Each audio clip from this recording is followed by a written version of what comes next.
Bismillahirrahmanirrahim. Allah Teala Kur'an-ı Kerim'de ve qada rabbuka alla ta'budu illa iyyah ve bil valideyni ihsana. Allah Teala Kur'an-ı Kerim'de biz Müslümanlarga uşintip ayrıldı.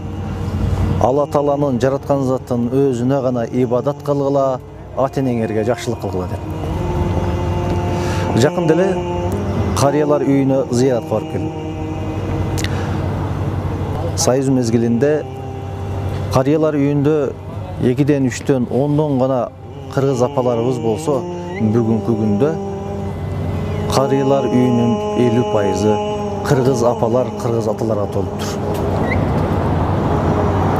Ушул видеороликти көргөндөн кийин биздин ата-энелерге болгон мамилебиз 100% өзгөрөт деген үмүтүбүз бар.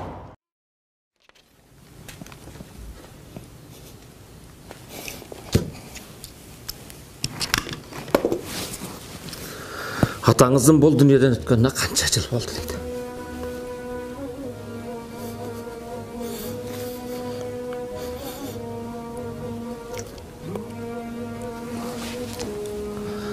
Марқұм атам бұл дүниеден өткөнүнө быйыл Рамазандын 5-inde 9 жыл болот. Атабыздын бұл дүниеден өткөнүнө 2006 жылы өткөн болсо, 12 жылга толду. 2007 жылы каза болгон. Ошондо 10 жыл болуп турду. 2017 жылдын 8 сентябрь болду. 8 март күнү 7 ай болот экен. Апаңыздын бул дүйнөдөн өткөнүнө канча убакыт болду дейт. Апаңыздын өткөнүнө бул дүйнөдөн 1,5 жыл болду. Апамдын бул дүйнөдөн өткөнүнө 30 жыл болду. 4 жылдан өтүп 5 жылдын жүзү болуп калды. 2000 жылдары май айында өттү.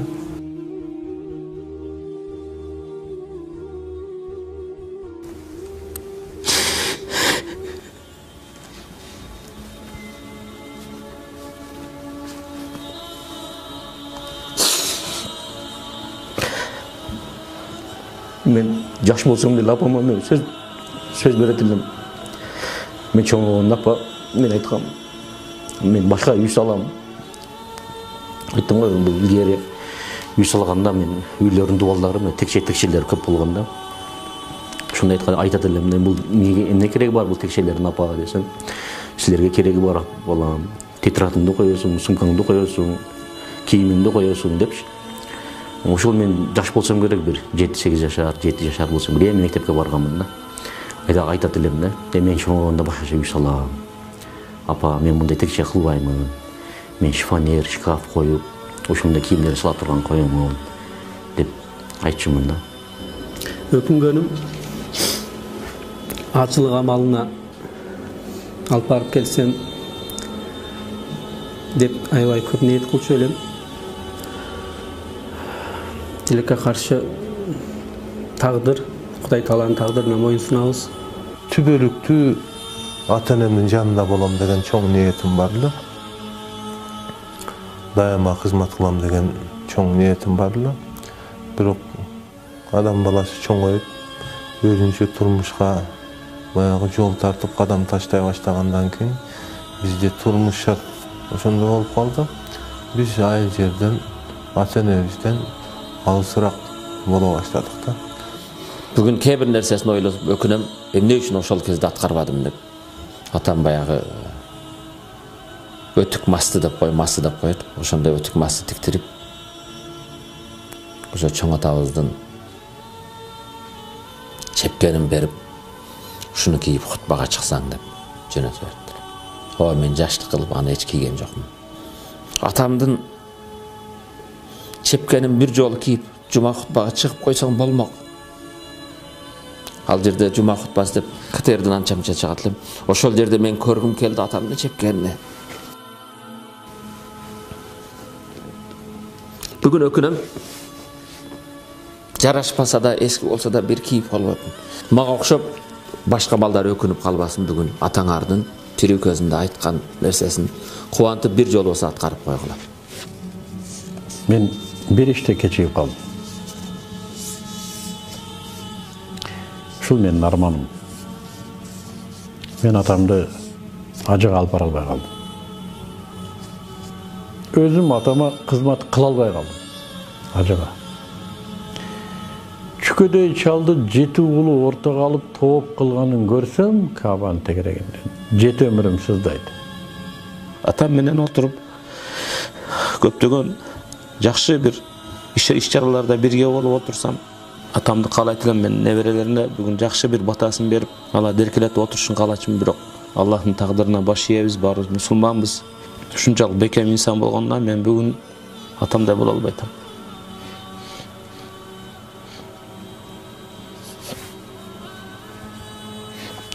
Кадамжайдын окунасына канча жеткенде айылдан звонок келип калды. Кайтыш болуп кетти.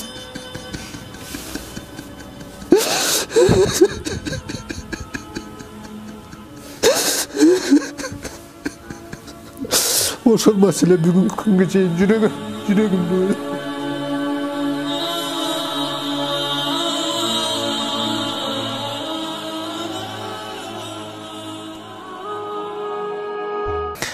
Siz apаңызды сагындыңыз, азыр жаныңызда болсо, эмне деп атар элеңиз дейт.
Apa deyt elem, apam deyt elem.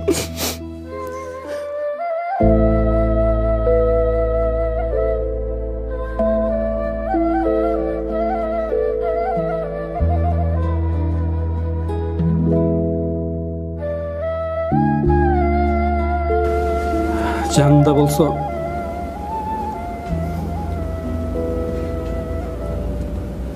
бутуна жыгылар элем. Апа деп кучактап жыттар элем.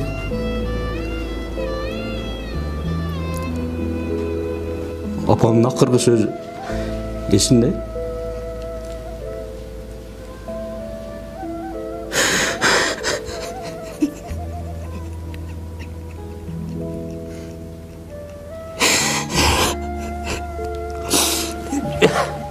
Бишектен ооруп, операция болуп баргандан кийин биз жаш элек. Адамдар көп үйдө бишектен Фрунзеден келет экен деп үйгө келип жүрсө мен ойлопмун. Апамдын келишин күтүп аткан турбайбы депчи. Биз жакшыбыз да билбейбиз. Көрсө инсандардын баардыгы кошуна колуң, туугандардын баардыгы билген экен. Бул операция болуп келе жатат, эми жашаганга мүмкүнчүлүгү жок депчи. Келип эле скорый помощь менен көтөрүп үйгө алып киришкен. Bir нерседе биле бирөө сүйлөсө укпайт такпам, себеби жаны ооруп аткан, жаны ооруп турган. Анан кокустан атам, тур балдарын келди көрүш.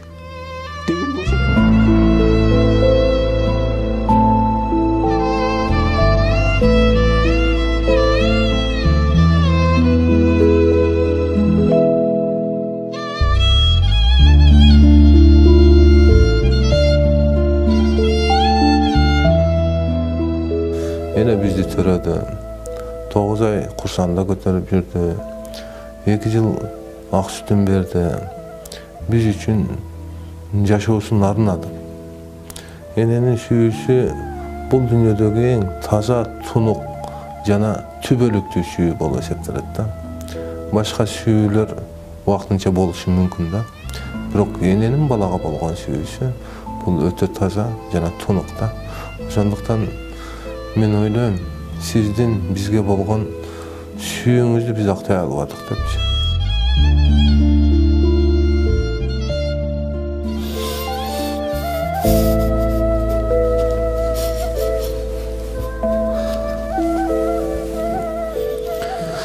Siz atаңызды сағындыңыз, hazır жаныңызда болса.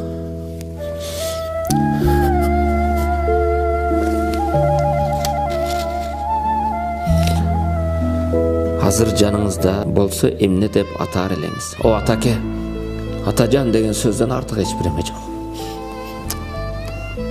Атамды сагындым, ооба.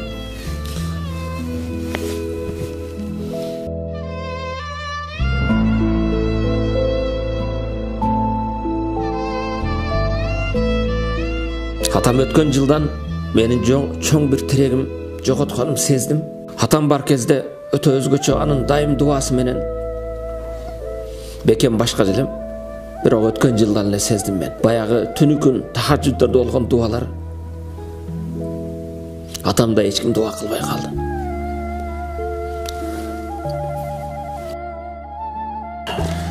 Siz atаңызды сагындыңыз, азыр жаныңызда болсо мирага тар элеңиз.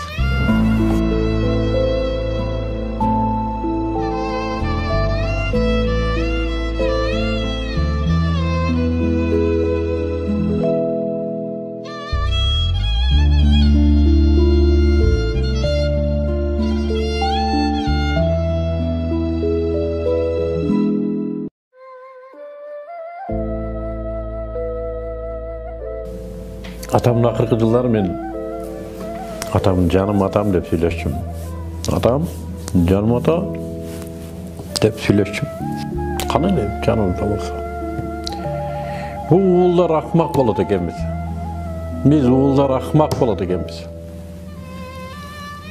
Мен көзүм өткөндөн кийин билесиң дечү да.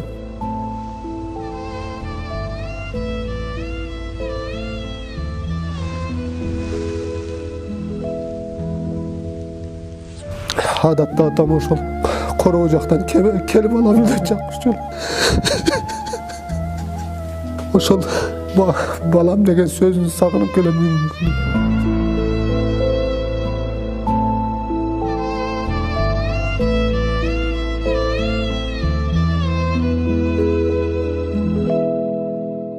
Сагын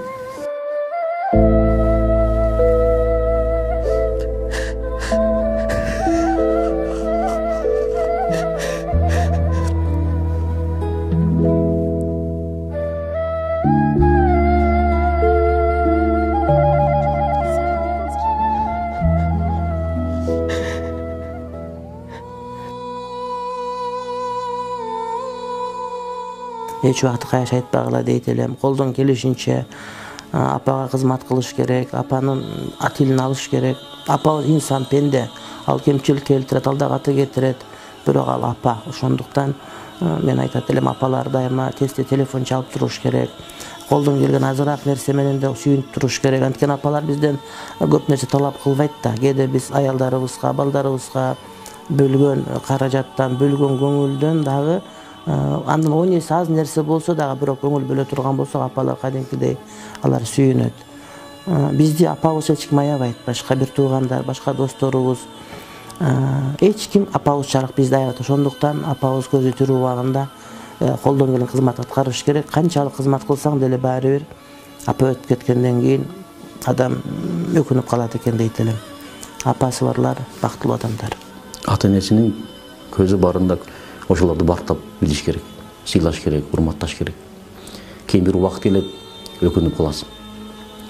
Дайым көңүлүн көтөрүп, жакшы сөзүн арнап, жакшы белегин берип, белек кандай болбосун, кымбат болобу, арзан болобу, деги эле ошол апабызга кандай белек бербейли, кандай бир нерсе алып бербейли, чындыгында апа ошол баланын жакшылыгын, жакшы сөзүнө, жакшы мамилесине аябай муктаж, чындыгында көргүсү келет. Энеси бардын өрөсү бар. Энең эгерде бул дүйнөдө тирүү боло турган болсо, бейиштин туткасы сенин колуңда. Ошондуктан биз энебизге жакшы мамиле кыла албасак, күнүгө 50 убакыт намаз окуйлу, 365 күн орозо туткармайлы. Бирок энебизге татыктуу кызмат кыла албасак, бейиштин жытын жыттабашыбызда биздин динибиз үйрөтүп турат да. Ошондуктан мен ойлойм, ушул ибадаттын туу жоксу энеге кызмат кылуу болсо керек да. Бүгүн энеси барларга мен айтат элем, бүгүнкү мүмкүнчүлүктү туура пайдалан. Энеңе кызмат кылып, Кудайына ырашыңды тап деп. Бүгүн мени көргөн мусулман бир туугандарыма айтарым, тирүүдө сыйлайлы, урматтайлы. Кээде насаат айтса, капа болуп, кээде жактырбагандай эме кыласыз. Атадан артык эч ким болбойт. Ата эч качан жаман болуңду каалабайт. Жашоодо ата дайым өзүдөн да жогору, өзү жетпеген ийгиликке жетсин дейт. Атанын ыраазылыгында Алланын ыраазылыгы. Ата ыраазы болбоюнча Аллах Таала ыраазы болбойт. Атасы тирүүлөргө айтарым, сыйлагыла, урматтагыла, алкыш батасын алла. Эртең күнү өкүнүп калбастан ошол колубузда бар алтындын эмес, алтындан да кымбат болгон ошол улуу инсан, ата деген инсандын батасын алып, ыраазычылыгын алууга үндөп кетмек элем. Ата эне бар болсун, бар болгондорго айтар элем. Кадырына жетсеңиздер, атаны уксаңыздар, арды дебесеңиздер, көңүлүн алууга аракет кылсаңыздар, себеби алардын дагы өмүрү канча калганын билбейбиз. Мен жалпы атасы барлар, энеси барлар бактылуу инсандарсыздар деп айтам. Кадырлап калыңыздар, сыйлап калыңыздар. Анткени бул ата энелер чындыгында бүгүн сиз менен биздин кызматыбызга муктаж болуп отурушат. Аллах Субхану ва Таала атага бир нерсе берген. Ал эч кимде жок. Ата уулга дуа кылса, Аллах Таала пардасыз кабыл кылат. Ушуну атага берген. Эгер уулунан наразы болсо, этеги көчүгүнө жетпей өтөт ал бала. Президент болсо да.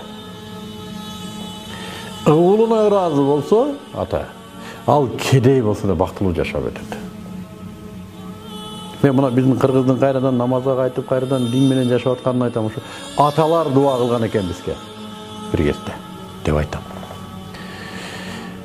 Бу уул болду да атасынын дуасын алып калбаса, бул бактысыздык. Ошондуктан атасы тирүүлөргө ушуну көрөр замат чуркасын атасына. Көрөр замат чуркасын. Видеону өчүрбөй туруп чуркасын. Өзү биякта ресторан тандап тамак жейт, атасынын балким жерге кепчи жоктур. Айылда. Балким ал муктаждыр. Ата уулга муктаж болот экен. Мен азыр ушуну сезип атам. Өзү да күйлүү күчтүү турган менен уулга муктаж болот экен. Мына Мыктыбектин арманы. Демек атам мага да муктаж болгон турбайбы? А мен атам жайында колунда бар, мүмкүнчүлүгү бар, иштеп жүрөт деп жүрө бердим да. Көрсө муктаж болот экен. Бирок аны айтпайт экен бул. Ата деген ушундай, айтпайт экен.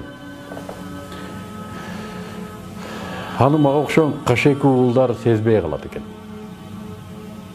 Не бир сезимтал болуш керек, ата муктаж болуп атканын, уулуна муктаж болуп атканын сезген. Сезбесеңер мага окшогон кашеки болсоңуздар да, мен сөзүм ишениңиздер, барыңыздар, атаңыздар муктаж кадыр. Ата жаш болсо да, кар болсо да муктаж. Барыш керек. Бул дүйнө бизге чейин болгон, бизден кийин да болот. Ата болбойт. Ата жок. Насихатым ушул.